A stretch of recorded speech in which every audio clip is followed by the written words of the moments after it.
अस्सलाम वालेकुम स्टूडेंट्स। तो हमारा सेकंड टॉपिक है चैप्टर नंबर 3 बायोडाइवर्सिटी का कि एम्स और प्रिंसिपल्स क्या होते हैं क्लासिफिकेशन के। किसी भी एनिमल को हमने अगर क्लासीफाई करना है तो कि क्या एम्स हैं और उनकी क्लासिफिकेशन के प्रिंसिपल्स क्या होंगे। तो उसके बाद हमने बताना है कि 2 मेन एम्स होते हैं क्लासिफिकेशन के। पहला एम है जी to determine similarities and differences between organism के उसके दरमियान क्या सिमिलर है और क्या डिफरेंसेस हैं, क्या सिमिलैरिटीज़ हैं और क्या क्या डिफरेंसेस हैं। और सेकंड है to arrange organisms on the basis of similarities and differences. और इसके बाद है identify the organism to study them systematically और to find out evolutionary relations among organism. ये चार जो हैं वो हमारे पास क्या है जी, इसके एम्स हैं कि हमारे पास कौन कौन से एम्स हैं जिनके मुताबिक हम जो है क्लासिफिकेशन कर सकते हैं। तो सबसे पहले हमने सिमिलैरिटीज़ और डिफरेंसेस देखने हैं, फिर उसके बाद उन सिमिलैरिटीज़ और डिफरेंसेस की बेस पे जो है ऑर्गेनिज्म को अरेंज करना है। और थर्ड पे हमारे पास क्या करना है, हमने जिस ऑर्गेनिज्म को स्टडी करना है उसकी हमने सिस्टमेटिकली स्टडी करनी है। और उसके बाद हमने क्या करना है कि एवोल्यूशनरी जो है रिलेशनशिप चेक करना है किसी भी ऑर्गेनिज्म का।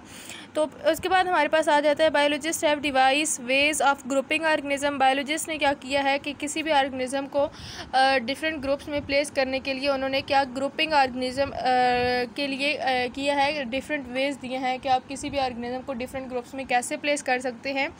ये देखने के लिए ग्रुपिंग ऑफ ऑर्गेनिज्म बता रहे हैं। Grouping of organism is called classification के यहाँ पे क्लासिफिकेशन की डेफिनेशन दी हुई है। क्लासिफिकेशन की ये डेफिनेशन भी हो सकती है कि द अरेंजमेंट ऑफ एनिमल्स या arrangement of living organisms on the basis of similarities and differences between them is called classification.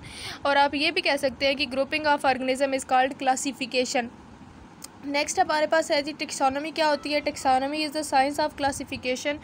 जो क्लासिफिकेशन की साइंस है, क्लासिफिकेशन किस तरह से होती है उसको हम टेक्सोनॉमी का नाम देते हैं। It is the branch of living organism of your surrounding.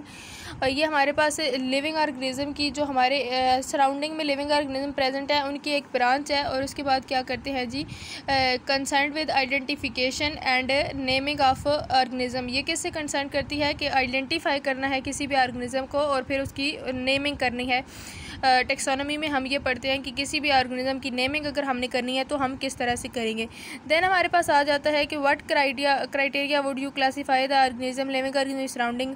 तो ये हमने बताना है कि the scientific study of diversity of organisms and their evolutionary relationship is called systematic. Systematically ऊपर इन्होंने बताया है कि किसी भी ऑर्गेनिज्म को हमने क्या करना है, सिस्टमेटिकली स्टडी करनी है और उसके बाद हमने आइडेंटिफाई करना है। तो हमने किसी भी ऑर्गेनिज्म को आइडेंटिफाई या क्लासीफाई करने के लिए कौन सा क्राइटेरिया अप्लाई करना है, ये नीचे बता रहे हैं कि साइंटिफिक स्टडी किसी भी एनिमल की डाइवर्सिटी चेक करने के लिए या किसी भी ऑर्गेनिज्म की डाइवर्सिटी और इनकी एवोल्यूशनरी रिलेशनशिप चेक करने के लिए हम जो स्टडी करते हैं उसको हम क्या कहते हैं, सिस्टमेटिक कहते हैं।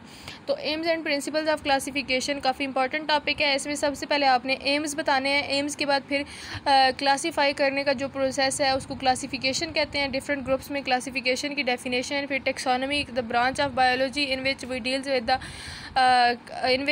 With the identification and naming of the organism and then the process which is the study in which we study the scientific study of diversity of organism and their evolutionary relationship is called systematics. ये आता है हमारे पास aims and classification. Next topic हमारे पास basis of classification of living organisms है, जो कि हम नेक्स्ट वीडियो में मैं आपको समझाऊंगी। और मिलते हैं नेक्स्ट वीडियो में। अल्लाह हाफिज़।